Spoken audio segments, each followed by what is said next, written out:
اس لیے بھاگ گیا ہوگا۔ آنگنوں نے فیصلہ کن لہجے میں کہا، مگر تم مجھے وہاں سوتا چھوڑ کر کیوں باہر نکل آئے تھے؟ بناؤں کو نہیں ہے تھوڑا؟ بانو نے اسے دھمکی دیتے ہوئے کہا۔ ارے مجھے معاف کر دو، اصل میں تم کھراٹے لے رہے تھے اور مجھے خطرہ تھا کہ تمہارے کھراٹوں سے پہاڑیوں پر موجود درندے اٹھ بیٹھے ہوں اور ہمیں کھا جائیں گے۔ چنانچہ میں انہیں منع کرنے کے لیے باہر نکلا اور پھر راستہ بھول کر یہاں پہنچ گیا۔ آنگلو نے بات بناتے ہوئے کہا، اچھا تو یہ بات تھی۔ میں بھی سوچوں کہ میرا بھائی آنگلو غدار نہیں ہو سکتا، ضرور وہ کسی فائدے کے لیے باہر گیا ہوگا۔ بانگلو کو تسلی ہو گئی۔ آپ کیا پروگرام ہے؟ آنگلو نے سوال کیا۔ چلو سامنے غار سے سورج موتی اٹھائیں اور پھر واپس چلیں تاکہ جلد از جلد شہزادی سے شادی کر سکے، بانگلو نے جواب دیا۔ اور پھر وہ دونوں اٹھ کر خوشی سے اچھلتے کودتے سورج موتی والے غار کے دہانے کی طرف بڑھنے لگے۔ آنگلو بانگلو جب غار کے دہانے کی طرف چلے جس میں سورج موتی موجود تھا تو اس کی تیز روشنی سے ان کی آنکھیں چکا چوند ہونے لگیں۔ یہ موتی سورج کے سمندر سے نکلا ہوگا، اس لیے اس کا نام سورج موتی ہے۔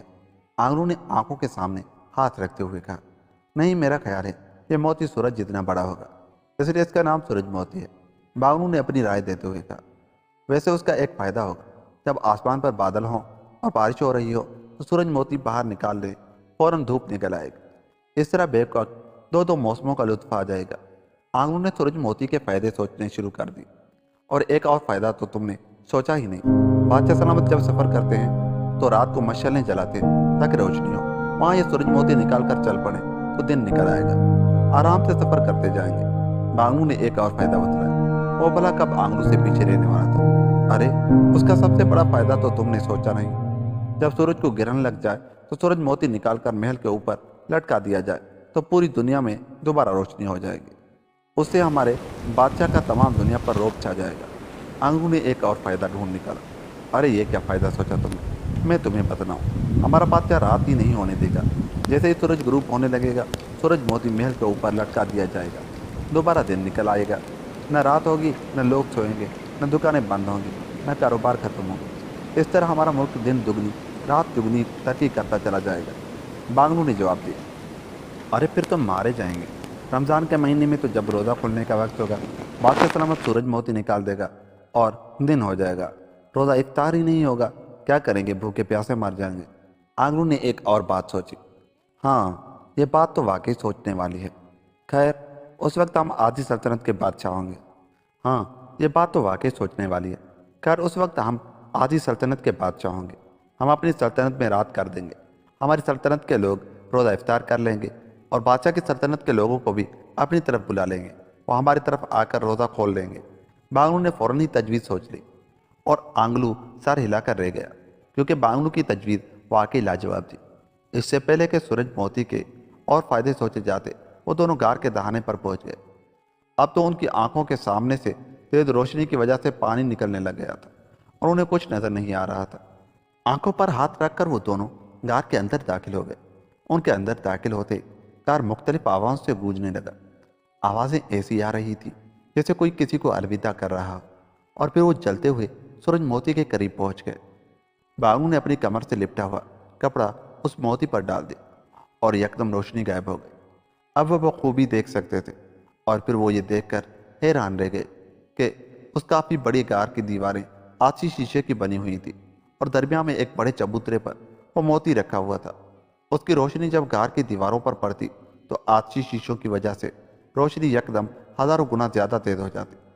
یہ تیز روشنی ان آتشی شیشوں کی وجہ سے تھی، ورنہ اس موتی میں تو اتنی چمک نہیں تھی۔ چلو اٹھائیں موتی اور واپس چلیں، آنگلو نے کہا، اور بانگلو نے چبوترے پر چڑھ کر وہ موتی اٹھا لیا۔ موتی گیند جتنا بڑا تھا، چنانچہ بانگلو نے اسے جیب میں ڈال لیا اور پھر وہ دونوں غار سے باہر نکل آئے۔ سورج موتی دکھاؤ تو صحیح، آنگلو نے اشتیاق آمیز لہجے میں بانگلو سے مخاطب ہو کر کہا، اور بانگلو نے موتی جیب سے نکال کر کپڑا ہٹا دیا۔ واقعی بہت خوبصورت اور چمکدار موتی تھا، گیند کی طرح گول اور بڑا تھا، اور اس کی سطح قطعی بے داغ تھی۔ ارے یہ سورج موتی ہے، کمال ہے۔ یہ سوداگر لوگ بھی خواہ مخواہ ہر چیز کو بڑا چڑھا دیتے ہیں۔ یہ تو سورج تو رہا ایک طرف، ستارے جتنا بھی نہیں چمک رہا۔ آنگلو نے کہا، ہمیں کیا، چمکے یا نہ چمکے، ہو سکتا ہے اس وقت اسے گرہن لگا ہوا ہو۔ غار میں دیکھا کیسے چمک رہا تھا؟ بانگلو نے جواب دیا، ہاں یہ ہو سکتا ہے، بادشاہ تک جاتے جاتے گرہن دور ہو جائے گا۔ آنگلو نے کہا، اور پھر موتی لیے وہ دونوں